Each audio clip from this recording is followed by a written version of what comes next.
Welcome students to Synopsis IAS. I am Dr. Mohammad Zia and this is your 8th session of medieval history. Last session में हमने पढ़ा about the Khiljis and this was the second dynasty after the Mamluks, basically जिन्होंने दिल्ली सल्तनत पे rule किया. और आज के सेशन में हम बात करेंगे तुगलक्स की. We'll talk about Tughlaq dynasty in today's session. Let us begin that. So in the last last video, you must have seen that how Ghazi Malik he was the governor from Punjab, and then with the help of nobles he attacked Delhi and captured the throne of Delhi. उसके आगे की कहानी अब शुरू करते हैं. ये Tughlaq dynasty का एक्सटेंट था. You can see how huge it was. Tughlaq dynasty ruled from 1321 to 1398. तीन important rulers, Ghiyasuddin Tughlaq, Muhammad bin Tughlaq and Firoz Shah Tughlaq. शुरुआत करते हैं गाजी मलिक, या जिन्होंने अपने आप को टाइटल दिया गयासुद्दीन तुगलक का. तो जब उन्होंने कैप्चर किया what we call as Delhi Sultanat, Punjab के गवर्नर थे. उसके बाद ही came he with the help of nobles. उन्होंने खिलजीज को आउट रूल किया और खुद आके रूल शुरू किया. So he took the title of Ghiyasuddin Tughlaq. His name was Ghazi Malik, and he ruled for a time period of 5 years from 1320 to 1325. What he did first, that he reintroduced the food market laws which were earlier implemented by his master. His master means the Khiljis. उसने कोशिश की कि जो भी reforms पहले थे, अलाउद्दीन खिलजी के दौर के जो रिफॉर्म्स थे, उनको रीइंस्टेट किया जाए, उनको रीइम्प्लीमेंट किया जाए. And he was successful in bringing that peace and prosperity in the kingdom. But another thing was there that we hardly have seen that anyone. There were certain attempts by Khiljis, Alauddin Khilji through his governors, through his military generals, कि उसने जो है डेक्कन की तरफ किया. लेकिन यहाँ पे his elder son फख्र मलिक और जौना और उलुग खान, ये तीनों नाम हैं. उसकी मदद से he was his military commander, his son was, and under his military generalship he conquered the Deccan provinces. He recovered them which were lost because of जैसे खिलजीज का डाउनफॉल आता है, जैसे वो वीक पड़ते हैं, जो प्रोविंसेस उन्होंने मलिक काफूर और दूसरे जनरल्स ने ऑक्यूपाई की थी, वो डिसइंटीग्रेट हो जाती है. And that was again recovered by Ulugh Khan और जौना खान और फख्र Malik. These were the names. So this were all a single person. पहली बार होता है a campaign was launched against Bengal. Delhi सल्तनत ने कभी भी बंगाल की तरफ रुख नहीं किया था जब बलबंद के बाद से. So ये पहली बार हुआ. Ghazi Malik was a old person, he was aged person, और in 1325 he died. Actually a roof fell on him, and after him his son Fakhr Malik ascended the throne in 1325, and he took the title of Muhammad bin Tughlaq and reigned for 26 years, that is 1351. So Muhammad bin Tughlaq history का सबसे controversial, Delhi सल्तनत का सबसे controversial सुल्तान, और इसके वक्त में काफ़ी कुछ हुआ, which is always in history it is not praised but rather criticized, the steps that he took. So after Ghazi Malik we'll move on to Muhammad bin Tughlaq. But first we see that what were the domestic and the foreign policies of Ghiyasuddin Tughlaq. First of all, he reinstated order in his empire, और उसने postal arrangements, judicial, irrigation, agriculture and police उसको weightage दिया. And Bengal, Utkal और Orissa and Warangal को अपने control में लिया. And again Mongols तो अटैक कर ही रहे थे, मंगोल्स कंटिन्यूसली अटैक कर रहे थे, and they were seized and confined by him. So इसने भी like his he was knowing, because he knew how Alauddin Khilji defended Mongols, and as he was the governor of Punjab, he knew when he was governor of Punjab, उसे पता था कि Mongols का attack किस तरीके से टैकल करना है. So he did the same when Mongols attacked during his time period. And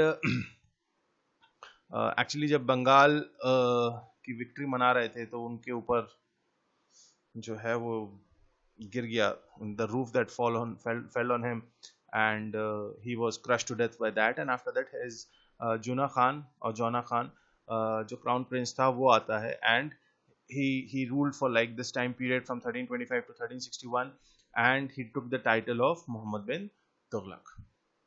He stood for administrative and political unity of India. In 1327, he captured Bengal. He was sent to Warangal, and वहाँ पे उसने the task given to him by his father that was accomplished. अब मोहम्मद बिन तुगलक को जो criticise किया जाता है, वो क्रिटिसाइज किया जाता है उसकी पॉलिसीज को लेकर,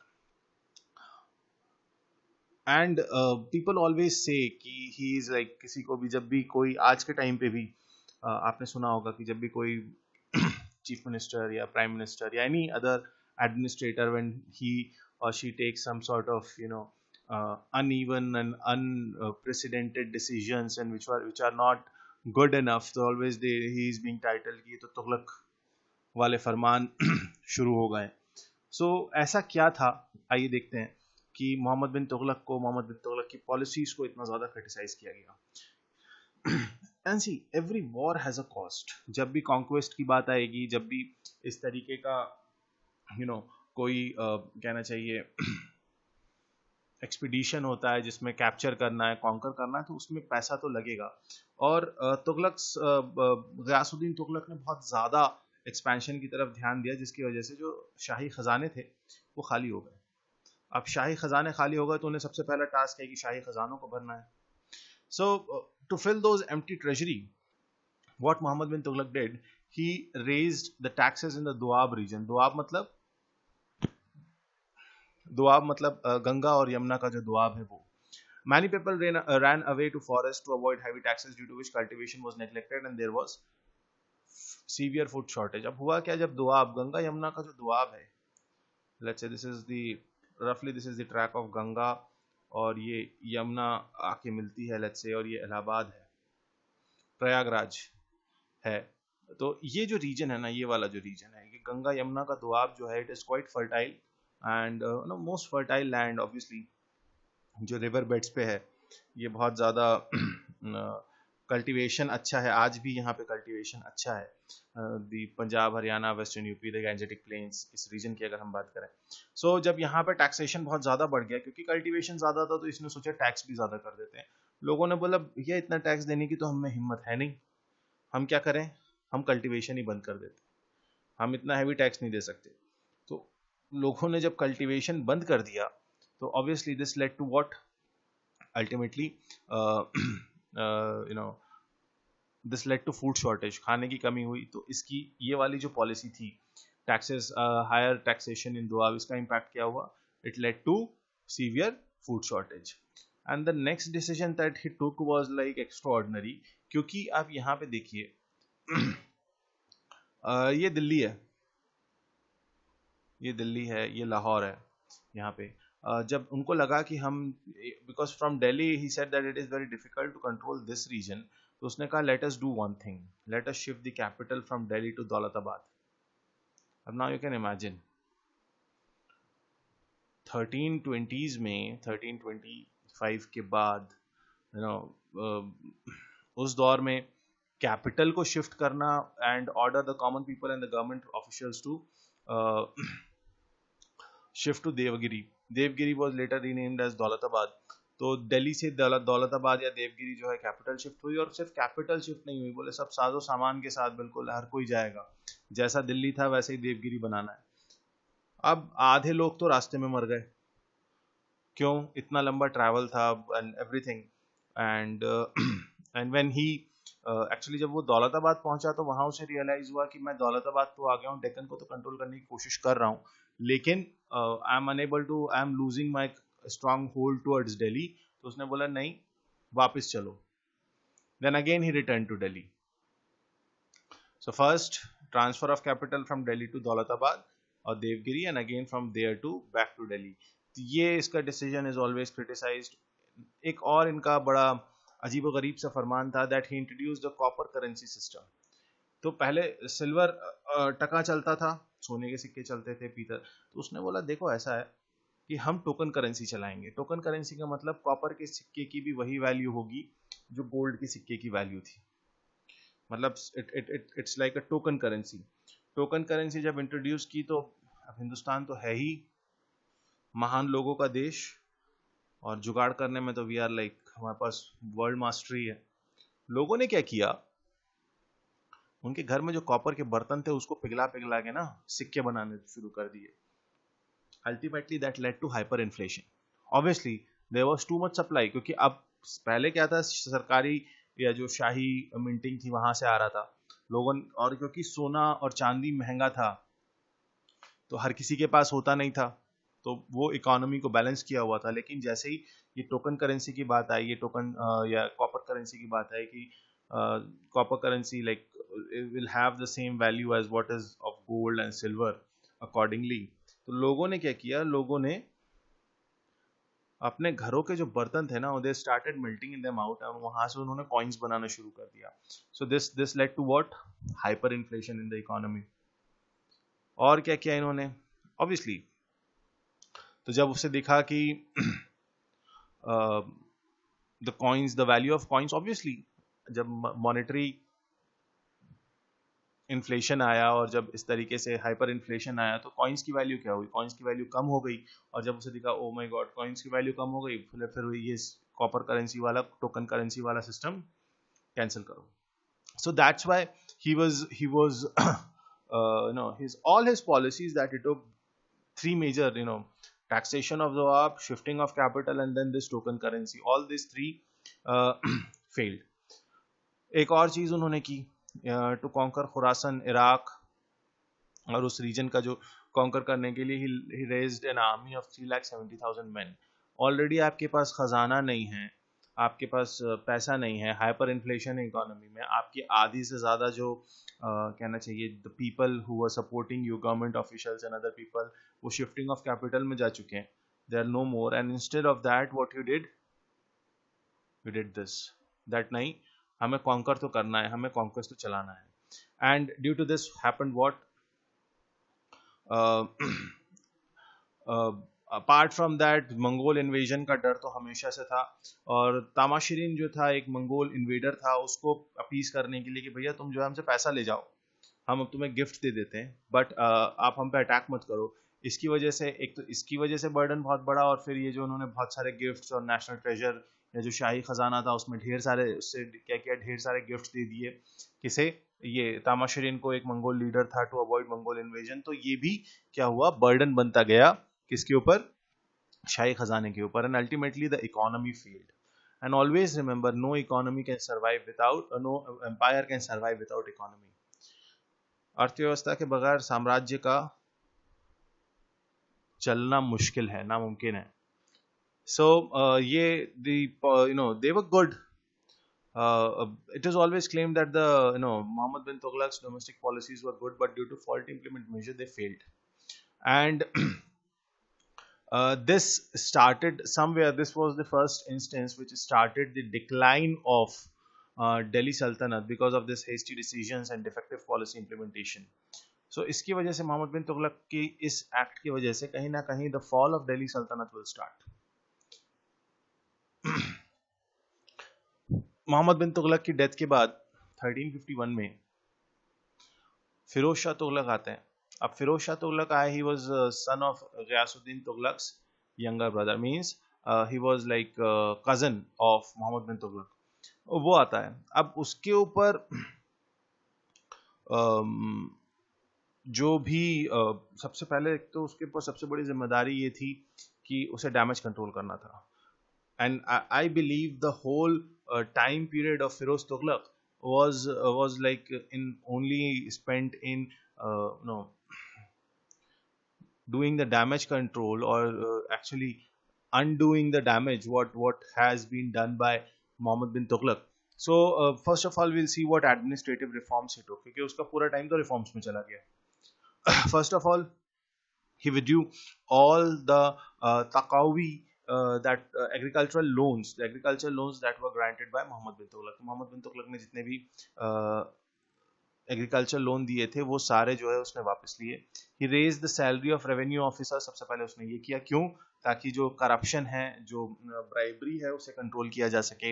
ही brought an end to all unlawful and unjust taxes. उसने सारे जो इधर उलूल जुलूल किस्म के टैक्स जो मोहम्मद बिन तुगलक ने लगा रखे थे वो सारे खत्म किए और सिर्फ 4 टैक्स रहने दिए, सिर्फ 4 टैक्स पूरे एम्पायर में। ये फिरोज शाह तुगलक के वक्त के 4 टैक्स इंपॉर्टेंट हैं, ये match the following sort of question में आ सकता है, तो ध्यान रखिएगा। उसके 4 टैक्स कौन से थे? खरज, 1/10 of the produce of the land, तो जो भी आप प्रोड्यूस करोगे उसका 1/10 किसको देना पड़ेगा? आपको शाही खजाने में देना पड़ेगा सिर्फ, और ये यूनिफाइड था, ये सबके लिए बराबर था। खम्स, 1/5 ऑफ द वॉर बूटी। अब 1/5 ऑफ द वॉर बूटी, वॉर बूटी क्या होता था? वो जब सिपाही जो है या जो भी लड़ने जाते थे वो सामने वाले सामने वाले जो भी राजा महाराजा थे उनकी सेना को हरा देते थे, तो ये क्या करते थे, फिर उनके खेमे में जाते थे, उनके कैंप्स में जाते थे, और जिसके हाथ जो लग जाता था वो उसका होता था। तो this is known as war booty. तो उसने कहा नहीं, वॉर बूटी आप ले रहे हो वेल एंड गुड, आपके लेने पे कोई रोक नहीं है, लेकिन जो भी आप वॉर बूटी लेके आओगे उसका 1/5 जो है आपको टैक्स देना पड़ेगा। तो दूसरा टैक्स था खम्स, तो खरज, खम्स।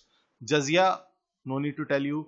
ज़कात, tax on Muslims were no, so like jizya was on non-Muslims and on Muslims it was zakat. So 4 ही तरीके के टैक्सेस उसने सारे इधर उधर के जो भी अनजस्ट और अनलॉफुल टैक्सेस जो कि मोहम्मद बिन तुगलक ने लगाए थे उनको सबको खत्म किया और सिर्फ 4 ही टैक्स रहने दिए, दैट इज जजिया, ज़कात, खरज और खम्स।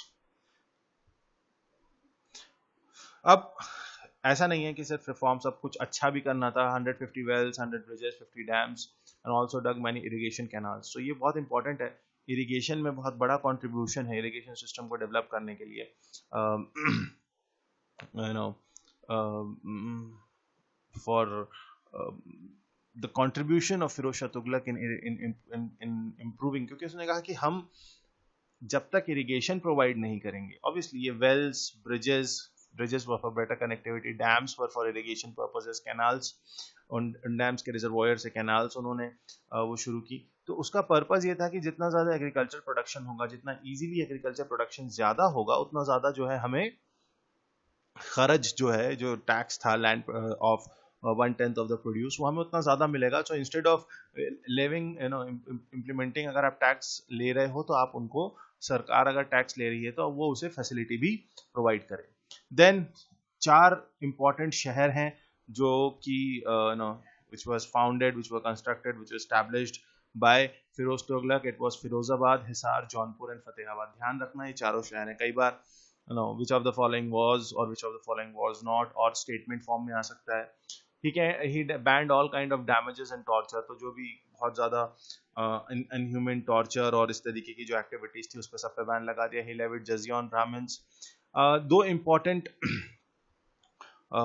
तीन इम्पोर्टेंट एक्चुअली ऑफिसेस थे या 3 इम्पोर्टेंट इंस्टीट्यूशंस थे जो उसने एस्टैब्लिश किए। Number 1 was Darul Shifa. Darul Shifa means hospital. Then Diwan Istabqaq. Diwan Istabqaq was a marriage bureau and an employment bureau, and apart from that he established an office, an institution called Diwan-e Khairat. Diwan-e Khairat means which was aimed to provide financial aid to the poor. So ये आपको 3-4 चीजें ध्यान रखना है, दारुल शिफा, दारुल इस्तबकाक, दीवान खैरात। तो ये if question is like match में या स्टेटमेंट फॉर्म में ये क्वेश्चन भी आ सकते हैं। So this is about the work done by him. What was about his foreign policy?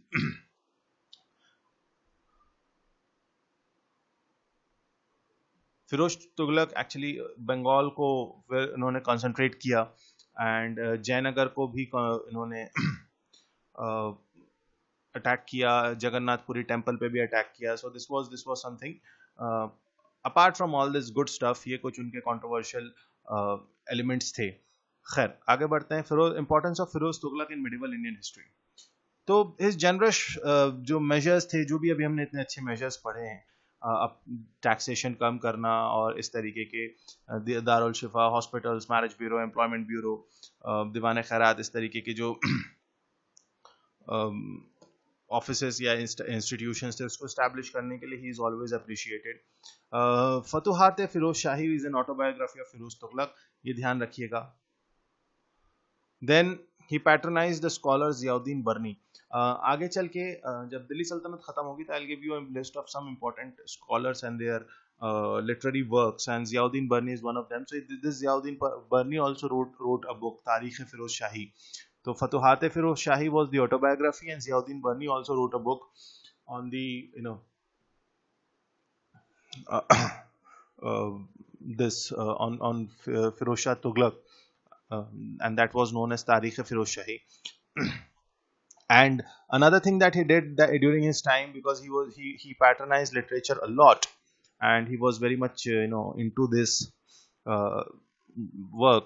So Sanskrit में कई ऐसी किताबें थी जो मेडिसिन पे थी, साइंस पे थी, और भी दूसरी सब्जेक्ट्स पे थी. उन सारी बुक्स को पर्शियन में ट्रांसलेट किया गया फिरोज शाह तुगलक के दौर में.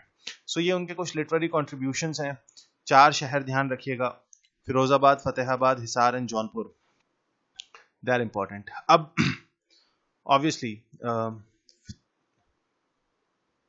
the successors of Firoz Shah Tughlaq were not very strong or competent. By the end of 14th century, most of the territories became independent. तो वही हुआ, स्टार्टिंग में जब तक स्ट्रॉन्ग रूलर है तब तक तो सब कंसोलिडेटेड रहे, लेकिन जैसे ही after Firoz Shah Tughlaq what happened, ये जो छोटी छोटी टेरिटरीज थी, इन्होंने अपने आप को डिसइंटीग्रेट किया, अपने आप को इंडिपेंडेंट किया. और by the end of 14th century, it was only Punjab and Delhi that remained under the Tughlaqs. तो तुगलक्स के पास बचा क्या एट द एंड? सिर्फ पंजाब और दिल्ली का हिस्सा, the northern and the north western region. And unfortunately और फॉर्चुनेटली तैमूर का जो इन्वेजन था वो 1398 में इसी दौर पे हुआ. And Timur was the ruler of Samarkand. वो समरकंद से आया. और नसीरुद्दीन मोहम्मद तुगलक, ये कई बार एग्जाम में आ सकता है, आ भी चुका है, अदर दूसरे फॉर्म में भी आ सकता है, कि तैमूर ने जब इन्वेजन किया तब कौन था? तैमूर ने जब इन्वेजन किया, it was Nasiruddin Mohammad Tughlaq. And 1398 में तैमूर ने दिल्ली कैप्चर किया, दिल्ली पे हमला किया, कैप्चर भी कर लिया, because this guy was not that strong. और तुगलक डायनेस्टी का द एंड हो जाता है. People was slaughtered, and this Timur's invasion from 1398 caused the end of Tughlaq dynasty. So this was all about Tughlaq dynasty. The series will continue with moving on to the Sayyid and the Lodhis, जो आने वाले session में हम देखेंगे. उसके बाद we have like Bahmani and Vijayanagar kingdom. So I guess I will have two or roughly maybe 3 sessions more before we move on to the Mughals. So I hope you have done it. You have got what I meant to tell you, and you are studying well. You are doing well. My best wishes are with you. Have a great time at home. Stay safe. Stay healthy. Thank you so much.